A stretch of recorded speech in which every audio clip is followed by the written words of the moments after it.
Salut, je m'appelle Martin Larose et bienvenue à Studio Boréal.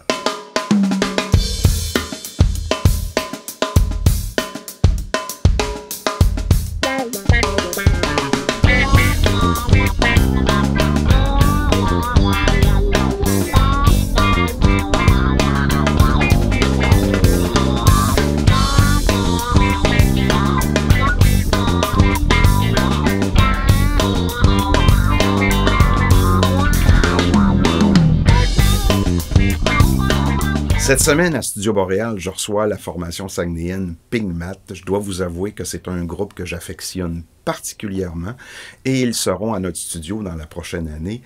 C'est un rock pesant, un rock intelligent, un rock stoner. Alors, on va les recevoir. Ce que j'affectionne beaucoup chez eux, c'est les textes qui sont intimement liés à la réalité saguenayenne. Alors, on va enregistrer 2 pièces qui déménagent avec eux et on va leur parler de leurs projets futurs. Allons les rencontrer. Pigmat, bienvenue à Studio Boréal. Hey, salut. Alors aujourd'hui, on a Sébastien, Mathieu, Jérôme et Jeff. Oui. Parlez-moi donc des débuts de Pigmat. Hey boy. Mathieu. Écoute, on est un band qui s'est rencontré sur Kijiji. Oh, OK. Ouais, moi je jouais de la musique tout seul, puis je voulais jouer avec d'autres mondes. Fait que j'ai placé une annonce, puis Jérôme m'a répondu. Puis après ça, on a enfilé quelques projets, puis on a replacé une autre annonce. Sébastien a embarqué. Puis après ça, écoute, je vendais des guitares, j'en rachetais, tu sais ce que c'est, hein? Puis, oui, absolument. Oui. Jeff, il a abouti chez nous à un moment donné parce qu'il achetait puis il revendait beaucoup de guitares aussi. D'ailleurs, j'ai déjà acheté une guitare à Jeff que j'utilise encore. Tout le monde a fait ça. Oui. J'ai acheté une guitare à Jeff. Oui, c'est une belle réputation de revendeur. C'est ça. Puis jase, puis on s'échangeait des idées sur qu'est-ce que t'écoutes, tout ça. Puis là, écoute, il me dit qu'il veut faire un hommage à Soundgarden. Fait que là, je dis aux 2 autres, je dis, écoute, je connais un gars qui dit qu'il chante comme Chris Cornell. On essaye dessus. Fait que c'est ça. Fait qu'on est parti comme ça depuis 2014. L'été 2014 qu'on est tout le monde ensemble. Ouais, absolument.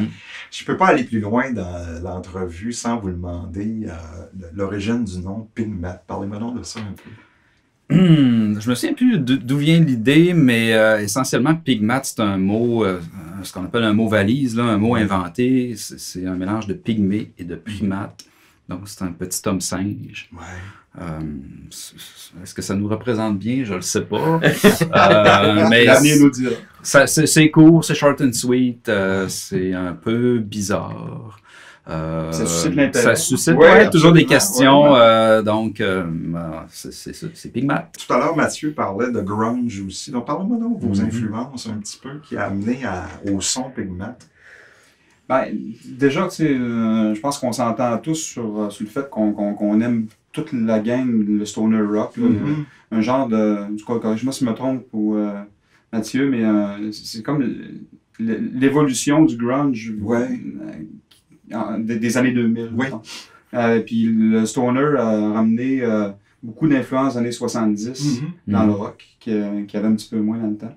Nous, c'est sûr que globalement, on est dans ce courant-là. Oui. On a toujours de la difficulté à décrire notre son, puis à décrire quand les gens nous demandent quelle sorte de musique tu fais. Mais l'idée, c'est de faire du rock pesant sans nécessairement être métal, de groover aussi, avoir des bons riffs de guitare, avoir du groove. Ça fait partie de ça, du son Pigmat. Dans votre processus d'écriture, de composition, ce que je comprends, c'est que vous faites des trucs à la maison, après ça, vous amenez ça en groupe la plupart du temps? Il y a eu plusieurs phases, en fait. Je dirais qu'au début, là, on s'envoyait des maquettes. Tu sais, avec un clic, mettons, moi j'envoyais une track de guitare avec un clic, puis là, après ça, je l'envoyais aux 2 autres. Jérôme enregistrait le drum, Sébastien enregistrait la bass. On a monté des tunes comme ça, des maquettes. Fait que quand on se voyait, on avait quelque chose à pratiquer ensemble, puis ça allait très, très rapidement. On a monté beaucoup de pièces en peu de temps. Fait que ça, je te dirais que ça a été la première phase, puis là... Ça a fait un bon noyau. Un bon noyau, ça a créé une base. Puis après ça, maintenant, je pense qu'on on essaye plus de jammer ensemble, puis de brasser des idées dans le local de pratique. Mais on fait encore, je veux dire, on a encore des petits démos. Des fois, quand quand je suis assis chez moi et j'ai une idée de tune, je vais faire un démo, puis des fois la tune va être presque complète. Mais là, ça finit toujours par changer là, quand on la joue ensemble, quand Jeff commence à mettre des paroles. Tout à l'heure, vous mentionnez le son du lac. Parlez-moi de ça, le son du lac. C'est quoi ça? Écoute, c'est beaucoup autour des bandes que j'ai nommées tantôt. Tu sais, dans le fond, c'est des gangs de gars qui viennent du Lac-Saint-Jean puis qui ont formé des groupes de gros rock québécois où est-ce qu'ils chantent en québécois, pas en français, vraiment en québécois, avec une dégaine très punk, je pense, quand même. Puis, tu sais, il y a un fond blues. Garage aussi. Blues rock. Il y a du 70 aussi. Effectivement, c'est ce qu'on entend aussi dans votre son. Ça sonne gras, ça sonne fuzzé. Pigmat, vous avez 2 mini-albums à votre actif et un troisième album complet là, dont on parlera un petit peu plus tard. Parlez-moi donc de ça, comment ça s'est passé? Le premier, c'était Cœur poilu, c'est ça? Oui, le premier, c'est Cœur poilu. Écoute, moi, je venais juste d'arriver quasiment dans le groupe quand on a fait cet album-là. C'est des tunes que Mathieu et Sébastien, en tout cas les 3 gars, parce que le groupe existait en trio avant que j'arrive avec eux autres. Donc des tunes qui ont composé ensemble, paroles y compris. Puis ça a été une belle expérience, dans le fond. Ça a comme permis de m'introduire au groupe, puis on a fait vraiment ça tout de suite quand on a... Ça a été fait vraiment amateur, je dirais. On a enregistré ça par nous-mêmes. Donc, c'était pas professionnel. Est-ce que vous étiez responsable de la production tous les 4 ou il y avait vraiment quelqu'un dans le groupe qui était responsable de la production? Sébastien a fait beaucoup de son. J'ai fait le réalisateur, entre guillemets, très, très amateur, là, mais la prise de son, le mixage pour le premier.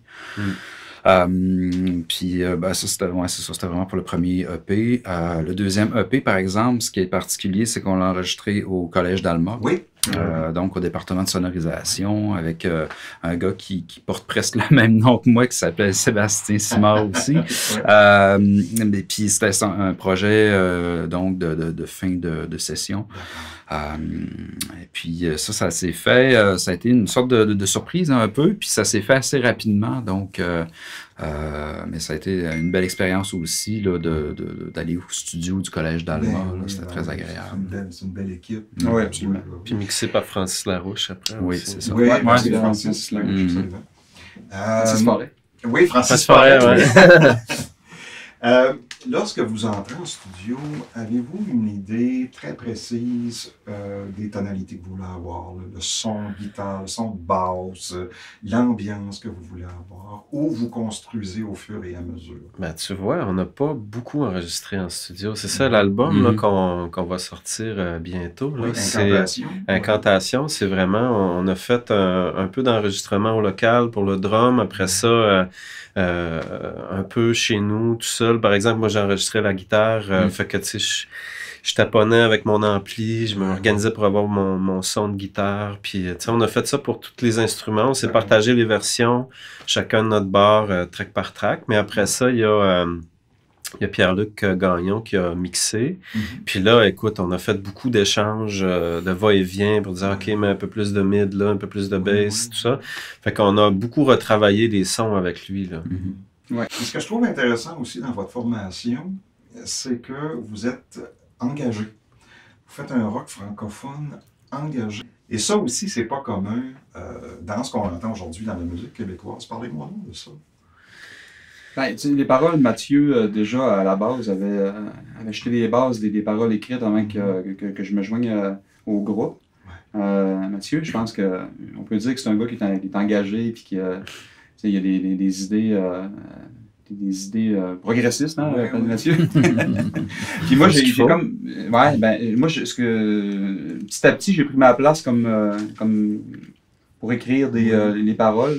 Puis j'ai comme resté dans cette veine-là pour me dire, bon, écoute, l'identité du groupe a été pas mal établie par Mathieu et les gars. Fait que moi, je ne dénaturerai pas ça, puis je vais continuer là-dedans. Exactement. Le propos, là, c'est souvent, on compte, c'est de l'humour. C'est un petit peu de critique sociale, un peu comme le punk pouvait faire dans le temps ou bien maintenant. Puis on compte des histoires aussi. On aime compter des histoires. Souvent, nos chansons, c'est des espèces de fables un peu surréalistes, un peu psychédéliques sur les bords, mais il y a toujours une espèce de fond, je dirais pas de morale, mais il y a toujours un fond un peu qui vient parler soit de l'environnement, soit de la société. Là, donc, quelle est la première pièce qu'on va capter aujourd'hui? C'est Sasquatch, je crois. Oui, Sasquatch. Ah, c'est quoi l'histoire derrière ça? Ouais. On a lu ça, c'est ton livre. On l'a écrit pour le studio. Oui, d'ailleurs, les spectateurs vont pouvoir le voir. Quelle est l'histoire derrière ça? C'est une tune que j'ai composée. En fait, l'histoire derrière ça, c'est essentiellement un explorateur qui s'en va chercher le mythique Sasquatch dans les Appalaches. Et puis dans le fond, ça se retourne un peu contre lui, c'est-à-dire que là, il va à la chasse au Sasquatch, mais ce qu'il se rend compte finalement, c'est que soudainement, c'est le Sasquatch qui va le chasser, le pourchasser. Donc, mésestimer son pouvoir. Ouais, c'est ça. C'est une espèce d'histoire de monstre. C'est un peu série B sur les bords, mais en même temps, il y a cette espèce de morale là, de la nature qui se retourne contre l'homme quand l'homme essaie de jouer c'est ça, avec la nature.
spécialiste. Mais la bête vient de me faire mal. Je ne suis plus le spécialiste, car la bête vient de me faire mal.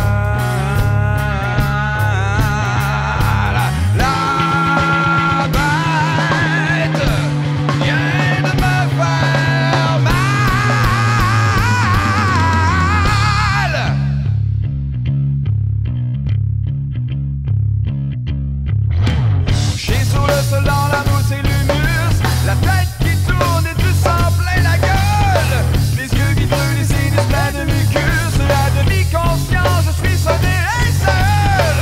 La mythique masse de poils, la bête paranormale. J'étais le prédateur, maintenant je suis la proie. Je marche dans les avalanches.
Présentement, moi j'écoute beaucoup de musique québécoise, Gab Bouchard, avec pas de casque, beaucoup. Mais c'est sûr que pour, en termes d'influence pour Pigmat, là, moi il y a un band que j'écoute énormément, c'est un band de stoner rock suédois, il s'appelle Greenleaf. Mais il y a des bons bands dans la région aussi, je pense à Gras Trans par exemple, Gros Mené, tout ça, ça fait partie de nos influences. Le rêve, ce serait de jouer par exemple au Festival d'été de Québec, peut-être sur la grande scène, mais même il y a des scènes plus petites aussi au Festival d'été qui seraient tripantes. À chaque fois qu'on va là au Festival d'été, on voit des shows et on se dit toujours j'aimerais ça être sur la scène.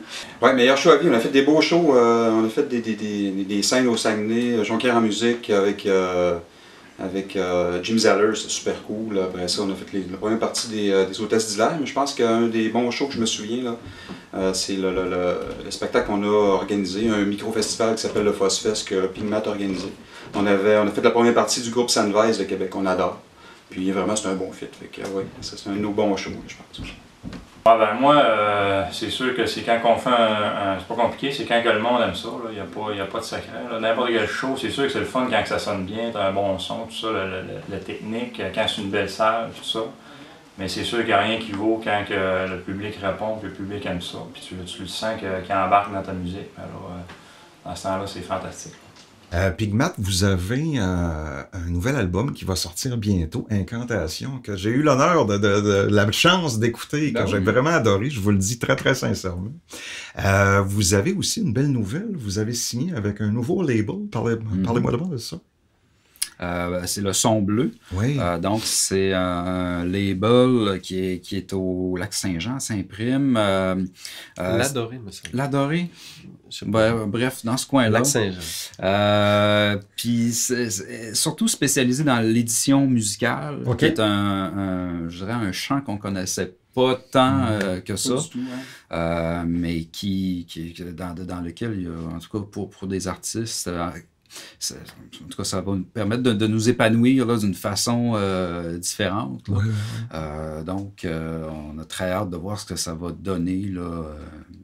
Et puis la sortie de l'album va se faire par le biais là, du son bleu. Quelle est la prochaine pièce qu'on va enregistrer?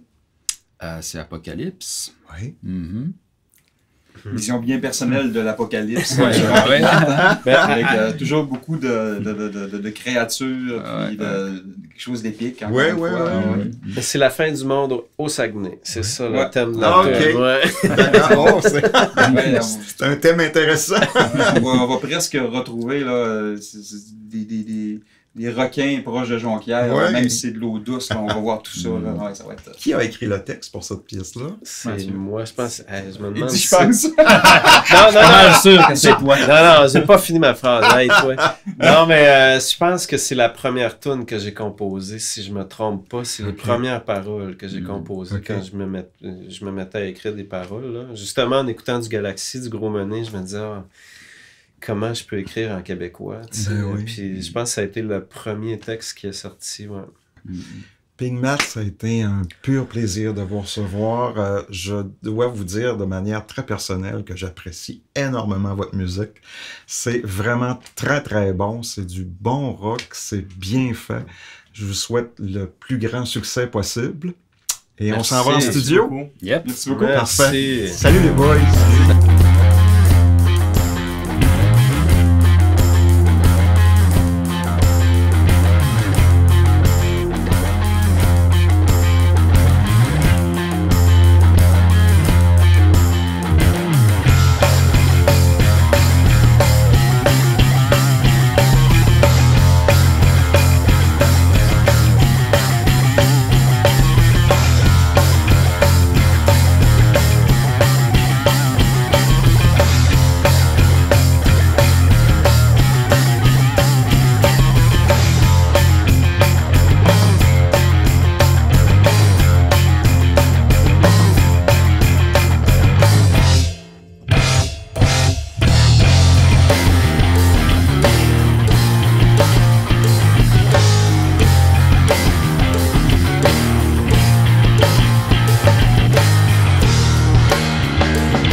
jamais.